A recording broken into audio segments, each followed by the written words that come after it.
The choice of a lady to marry has its sacrosanctity.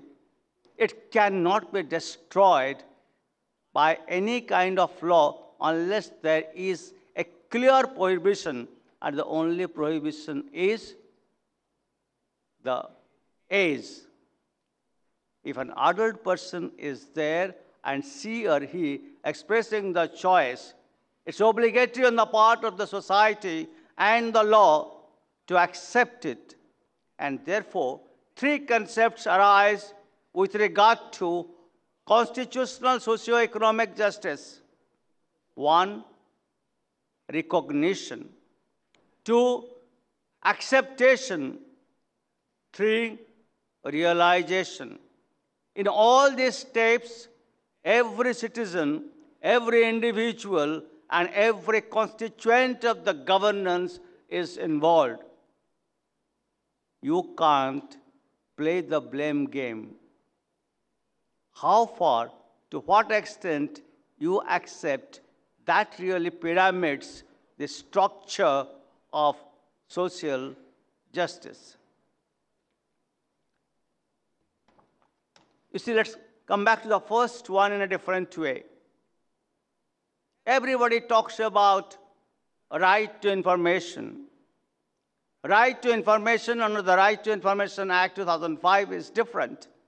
I am talking about a right to information under Article 19 of the Constitution. I want to have an informed choice because I would like to choose a candidate who would be a part of the collective that will govern me. I would like to know his antecedents. The Constitution doesn't prescribe any kind of disqualification, nor does the Representation of People's Act. And the Supreme Court said in 2002 that the right to know being a fundamental right with regard to Article 19 of the Constitution of India, it's obligatory on the part of a contesting candidate to express in public domain that these are the allegations against him which is facing, or these are his assets, apart from other things. In 2018, a constitutional bench went further. We could not have prescribed a disqualification because the law doesn't permit it. We can't really stretch the interpretation to rope in an idea which is totally unacceptable. We developed that idea, all right. Antecedents matter. You must have that faith, and the faith can come because of absence of disclosure. You disclose.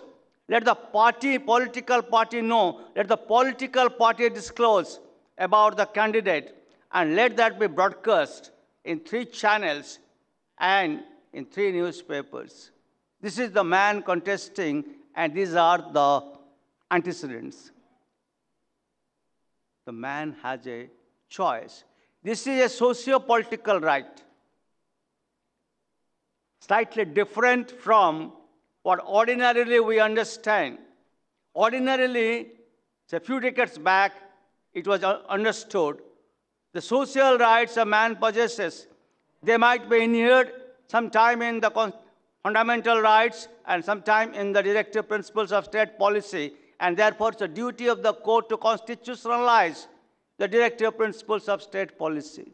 That's different. Here we are talking about the powerless to become empowered. Once he has a right to know about the antecedents, and they are known in a particular manner because of the mandate of the Supreme Court judgment, he has a right to make a choice. And choice, ladies and gentlemen, may be one word with 5 letters, but has tremendous paramountcy. Talking about social justice, Charles W. Pipkin once said, I quote, "What is social justice? The question is as old as history, and generation to come will repeat the question. Justice is in its natural social goal, for it consists a right relationship of individual to another. But when we speak of social justice, we are thinking of collective impression as given to the idea of social justice through the laws and custom, the orders and social provisions which express the will of the community, unquote. Please do not misunderstand this statement. Will of the community or the collective does not mean a minuscule being pitted against the majoritarian concept. And that is what precisely was argued before the Supreme Court while we are hearing the case under 377 IPC. That they are minuscule people. It's not that. The fundamental right of a single person is affected. We are guided by the Constitution. And that is the constitutional perspective. Not because how many numbers are there. Heads are now not counted. Principle is understood. The command of the Constitution is plowed through and appreciated. And therefore, this sentence should convey a larger public interest. And therefore, in Sanskrit, we have a shloka. Yadyapi siddham loka viruddham na adaraniyam na acharanyam. In a transcreation, I'm not using the word translation. In transcreation, it would convey a larger public interest shall stand a better platform than a lesser public interest. Or to put it differently, a lesser public interest shall given to a larger public interest. And that is what has to be understood by this.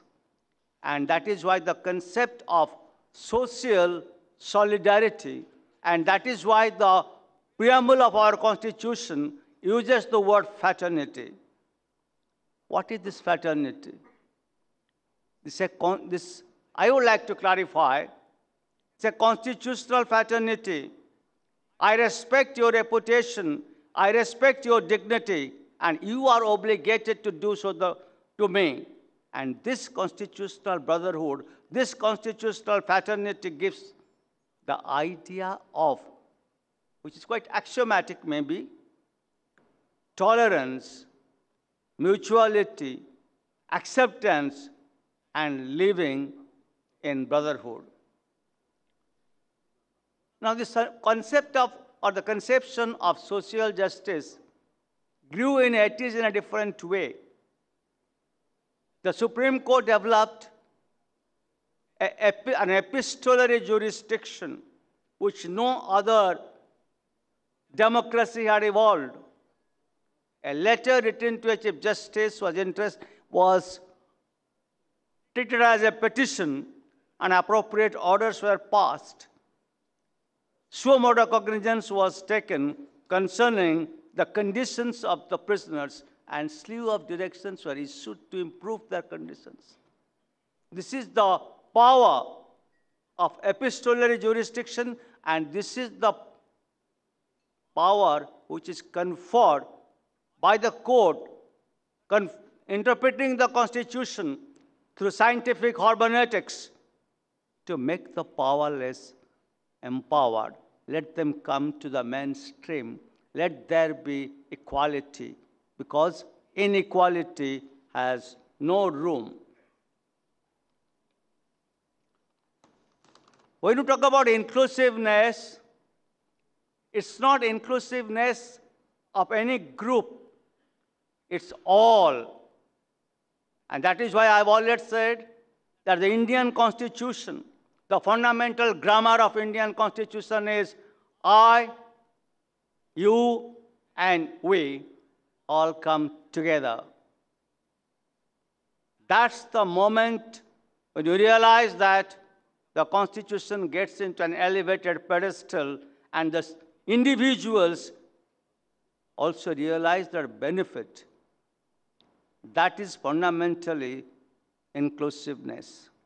I may remind you, when you include some person, you are not doing any kind of generosity towards him. It's due to him. You can't do it in a condescending manner. The moment you are condescending, you are not accepting the Constitution. When you are giving to a person which is due to him, that's called constitutional justness, and that is called doing constitutionally permissible social justice. That's all inclusion. Mrs. Ponda talked about gender justice. I have spoken quite enough at various places with regard to gender justice. And my view is there is no room, there's no space to treat them differently. I fail to understand why people treat women differently. They say they're housewives, some of them. I have maintained, and I have said in one of my judgments in 2001, a housewife gets involved in labor participation when there is procreation. She does the job of a cook and also cleans the house. She is engaged as well as the husband is engaged. The husband is expected to husband his feelings. Please mark my words.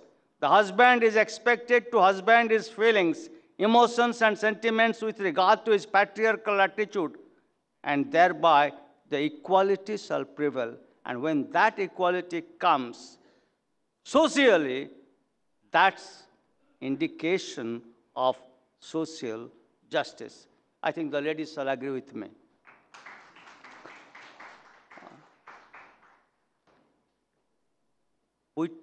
Coming back from the ladies, let's come to the children. Are we treating our children what is expected under the Constitution? Definitely not. The sex ratio at many places has reduced because they want sons. Why? There is a law that you can't go for a test.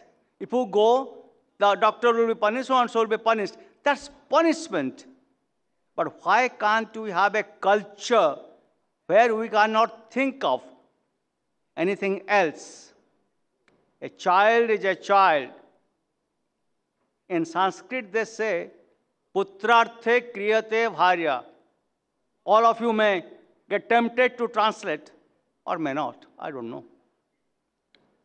That you marry to have a son. Change this line. Change the words, the meaning. It is not to be understood in a denotative manner. It has to be understood in a connotative expanse. Here the meaning of the word putra would mean santan. A daughter is equivalent to a son and vice versa. And that is where we said this has to be socially awareness. And to be socially aware about your rights and responsibilities is also a fundamental facet of our Constitution. You just can't try to destroy the fabric because of your thinking. You see, a concept came before us in a controversy that this girl or this boy is marrying out of the clan. They go after him or go after her. Sometimes they kill. What is called honor killing. Honor killing is absolutely impermissible in according to law. They can't do it, they're murderers. But they say, we are doing a service. Look at the atrociousness in the submission. Then the court said, don't do that good Samaritan job which you think you are doing. You are nobody. You are no entity. Let it be done by the lawmakers if law is permissible that way. They intend to marry. We gave preventive directions, permissible, compensatory directions, then happenstance directions. I think the society will slowly graduate to realize that the social justice is not resting singularly or collectively on shelter home. That's the economic part. But you have to really pyramid a structure. A part of blame of it would be social justice, economic justice, and political justice. And that is why the synthesis is the requisite today, is categorically imperative as on today, and we can't bypass them. And if we will bypass them, we'll be really receding, which is called regressive constitutionalism, regressive democracy. I've always said that we are on transformative constitutionalism. We are on progressive constitution. And therefore, there has to be a realization and acceptance by each member of the society.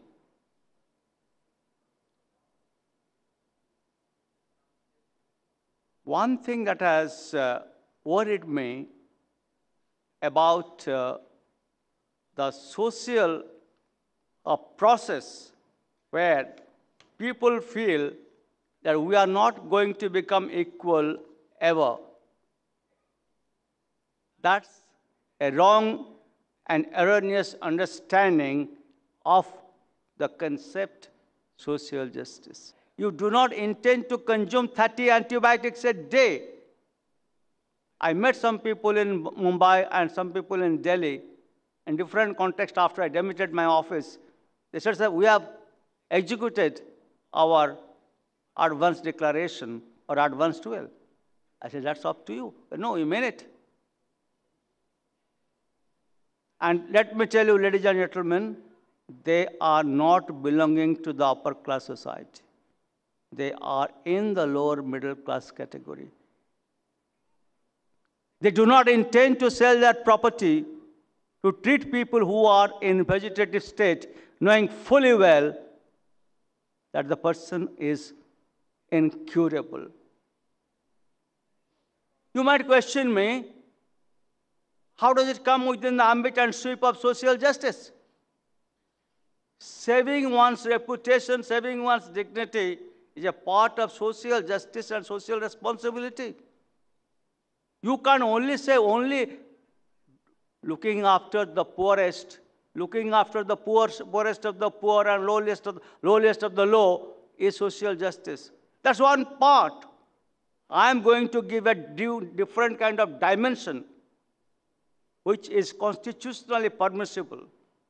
Because do not segregate social justice from political justice and economic justice. Ambedkar had also warned in the Constituent Assembly.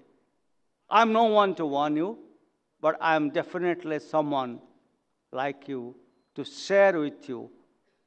And I'm happy that this forum has many topics. I have no idea what they will discuss, but there is something Madam Panda said with regard to freedom of speech. I'm obligated to say something. When the Padmabhat came before me and our bench, there was a ban. Our perception was it's a presentation in celluloid. It's a thematic content. It has a script accepted by the board. It's a translation in celluloid from a poem. What's worrying you? Nothing. Freedom of speech may not be absolute, but a very cherished right. And that is why, while I was in office, I never gagged the press. I think the press will bear it out. I never gagged the press. I said, let them write. They know their rights are not absolute, but as Someone had said at one point of time, allow him to speak. Either he will be tired, or listening to it, people will be tired. So, but there is a limitation, there is a responsibility, both are to be followed. I've also written in one of my judgments that freedom of speech is also not absolute in my defamation judgment. That's different. But in celluloid, in the books, as far as permissible, we are not crossing a provision, there should be allowance. And that gives a social check and a social pride. I can express. Do not feel for a moment that you do not have the right to say, I can't express. If you read many books in English and French literature, they are spoken in different language and about different things. They followed a part of limitation. Even in the USA, they follow a part of limitation. How you follow a part of limitation and grow, that's your responsibility. I think I have consumed my time. I have spoken differently on the topic to arouse your concerns, your thinking process, and also your criticism. All three are welcome. Thank you. Thank you very much.